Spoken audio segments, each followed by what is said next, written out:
दोस्तों, किसी ने सही बात कही है कि पीठ हमेशा मजबूत रखनी चाहिए, क्योंकि शाबाशी हो या धोखा, दोनों हमेशा पीछे से मिलता है। व्यक्ति जो किसी के साथ बुरा नहीं करता, जानबूझकर किसी को दुख नहीं पहुंचाता, जरूरत पड़ने पर लोगों की मदद करता है, अपनी सामर्थ्य अनुसार गरीबों को दान देता है, पूरी श्रद्धा से पूजा पाठ इत्यादि भी करता है।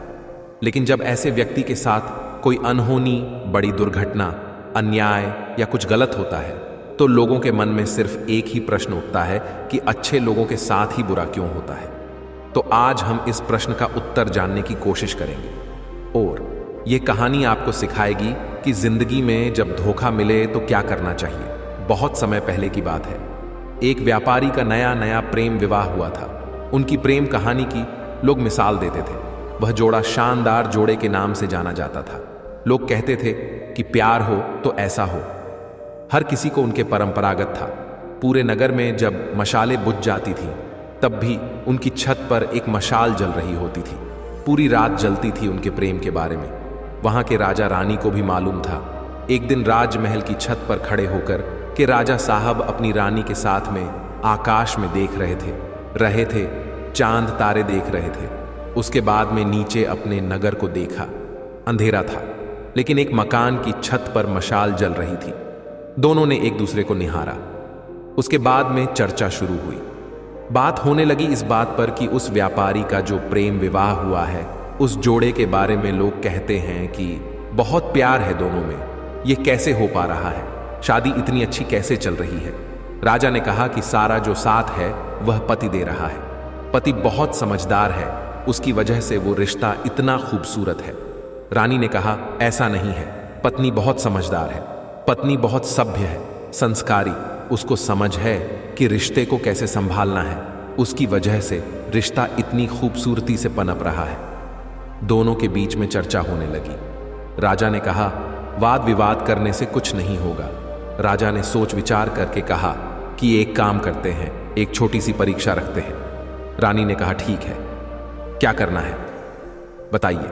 राजा ने कहा, हम व्यापारी की भी और उसकी पत्नी की भी परीक्षा लेंगे और मालूम करेंगे कि दोनों के बीच में वाकई में प्यार है कि नहीं है। एक तरीका इन्होंने तैयार किया। रानी ने अपनी एक दासी को अगले दिन व्यापारी के पास भेजा।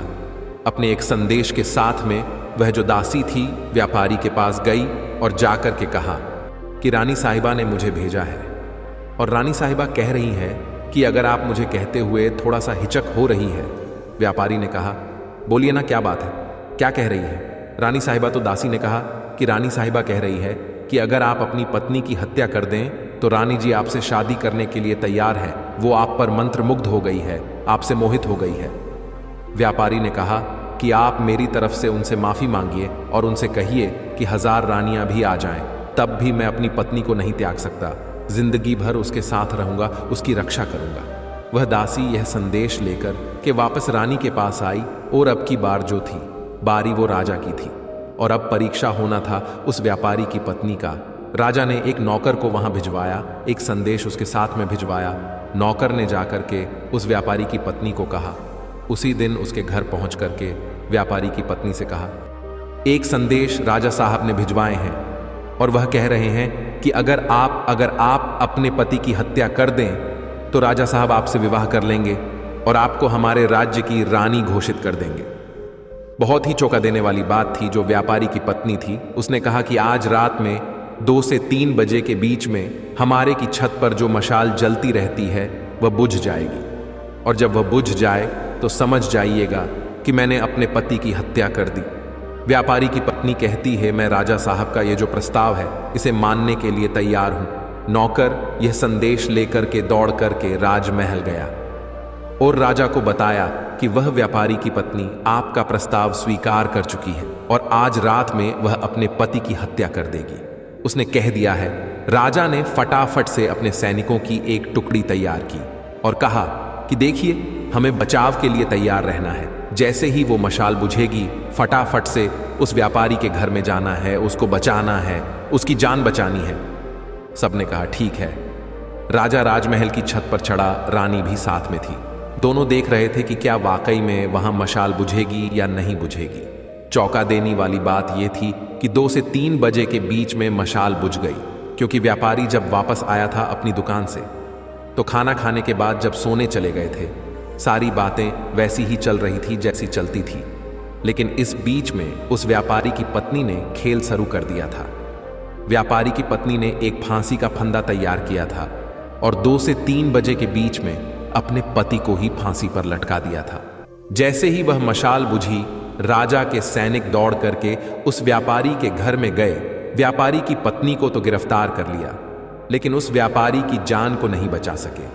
उस रात राजा को नींद नहीं आई। अगली सुबह उसका दिमाग गर्म था, गुस्से में था।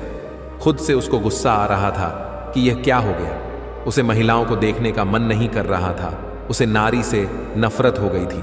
उसे लग रहा था कि क्या धोखेबाजी हुई है, ऐसा नहीं होना चाहिए था। राजा बहुत गुस्से में था।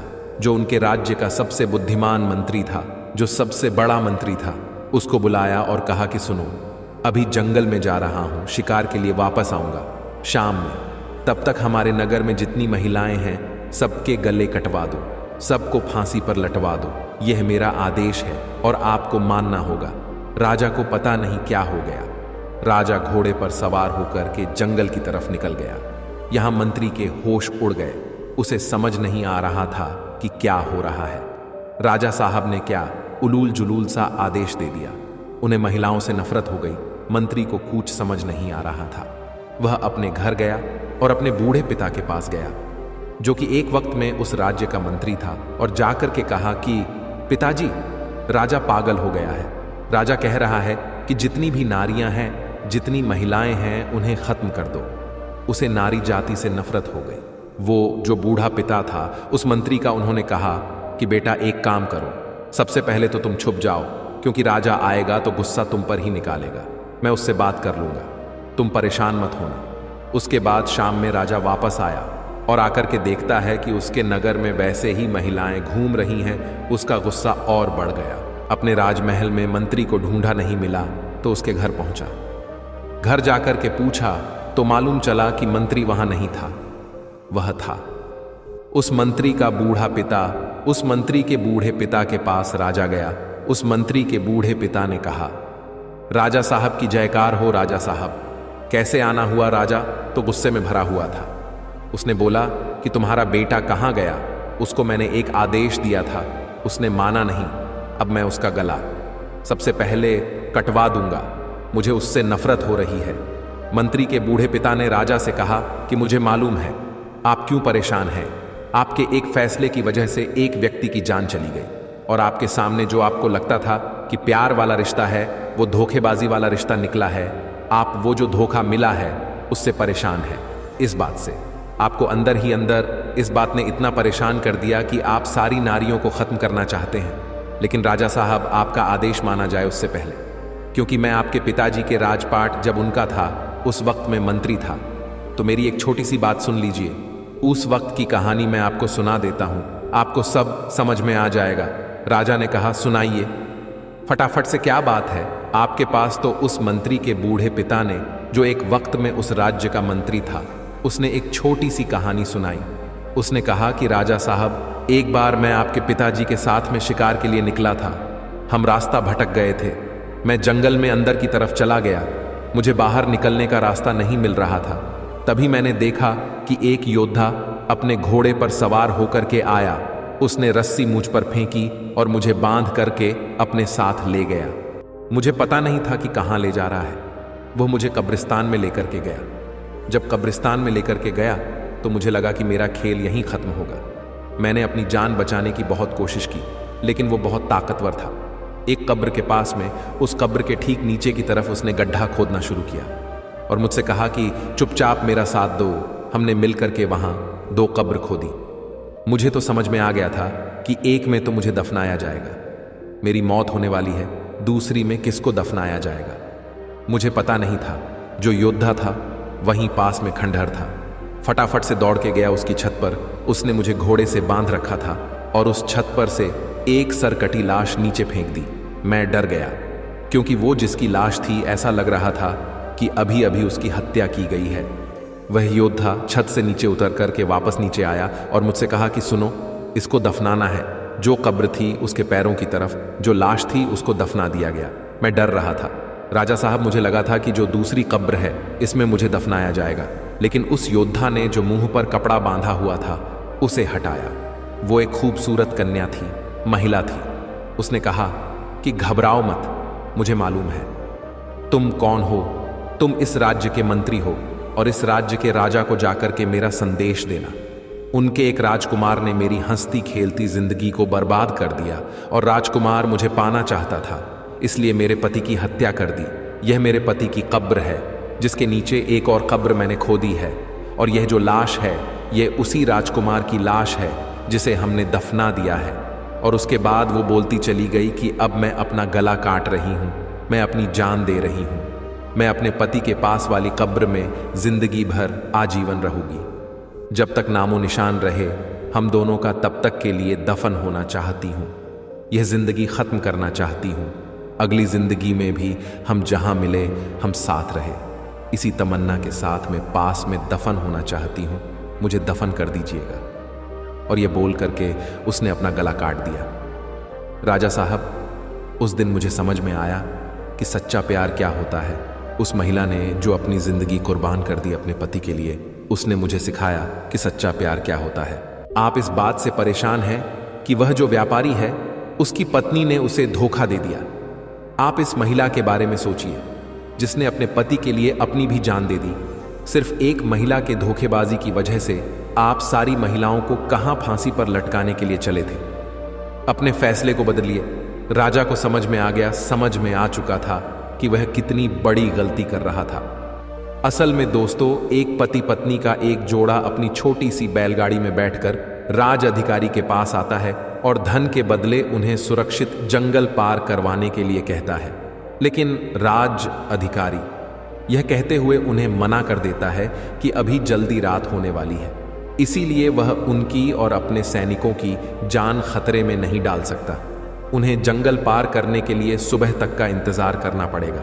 वह पति पत्नी बहुत आग्रह करते रहे थे कि अभी रात होने में बहुत समय है, वह उन्हें जंगल पार करा दे, लेकिन राज अधिकारी नहीं मानता और उन्हें सलाह देता है कि वह रात भर यहीं रुके। उनके रहने और खाने की व्यवस्था वह खुद करवाएगा।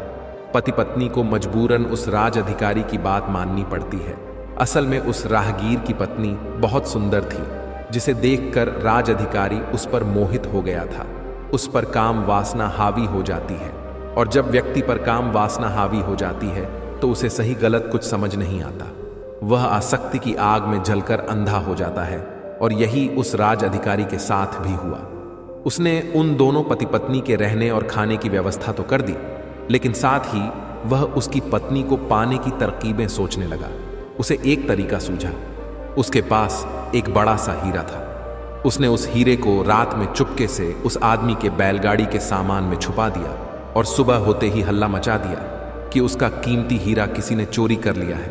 उसने अपने सैनिकों को आदेश दिया कि हर एक व्यक्ति की सामान की तलाशी लेने के बाद ही उसे आगे जाने दिया जाए। सैनिकों ने तलाशी ली तो योजना के अनुसार हीरा उस पति पत्नी की बैलगाड़ी के सामान में छुपा मिला। राज अधिकारी उस व्यक्ति को सभी के सामने यह कहते हुए पीटने लगा कि मैंने तेरे रहने और खाने की व्यवस्था की और तूने मेरे ही साथ गद्दारी की। उसके साथ उसके सैनिक भी उस आदमी को पीटने लगे, और पीटते पीटते उस व्यक्ति की वही मौत हो गई। बाद में राज अधिकारी ने अपने रुतबे और दौलत के दम पर उस स्त्री को अपनी पत्नी बना लिया था, क्योंकि पिछले जन्म में महाकाल ने सिर्फ उस स्त्री को प्राप्त करने के लिए उसके पति पर झूठा आरोप लगाकर बेवजह उसकी निर्मम हत्या कर दी थी। इसीलिए पिछले जन्म में ही उसकी मृत्यु प्राप्त होता है। दोस्तों, कहानी बहुत छोटी है, लेकिन हम सबके लिए बहुत जरूरी मैसेज लेकर के आई है। हम सब लोग जिनको कभी ना कभी धोखा मिला है, हम अंदर से टूट जाते हैं। हमें लगता है क्या लड़का या लड़की खराब है, सारे लड़के खराब होते हैं, सारी लड़कियां खराब होती हैं। किसी एक व्यक्ति की वजह से जिसने आपको धोखा दिया है, बाकियों को भी उसी तराजू में तौलना बंद कीजिए। जिंदगी में हमेशा याद रखिए कि अगर बुरे लोग इस दुनिया में हैं तो अच्छे लोग भी इस दुनिया में हैं। और अगर आपका एक रिश्ता टूट गया, आपको एक जगह से धोखा मिला है, इसका मतलब यह नहीं है कि आपको हमेशा ही धोखा मिलेगा। जिंदगी में प्यार जरूर मिलेगा, ये याद रखिए। दोस्तों, आपने आज के इस वीडियो से क्या सीखा वह मुझे आप कमेंट में बता सकते हैं। इसी के साथ में उम्मीद है कि आपको आज की वीडियो पसंद आई होगी, तो इस वीडियो को उस इंसान को शेयर करें जिससे ये कहानी सुनने की ज़रूरत है, और उसी के ठीक बाद चैनल को सब्सक्राइब करें। तो चलिए फिर मिलते हैं ऐसी एक और नई वीडियो में एक नए मैसेज के साथ। तब तक के लिए अपना ख्याल रखें। धन्यवाद और नमोह बुद्धाय।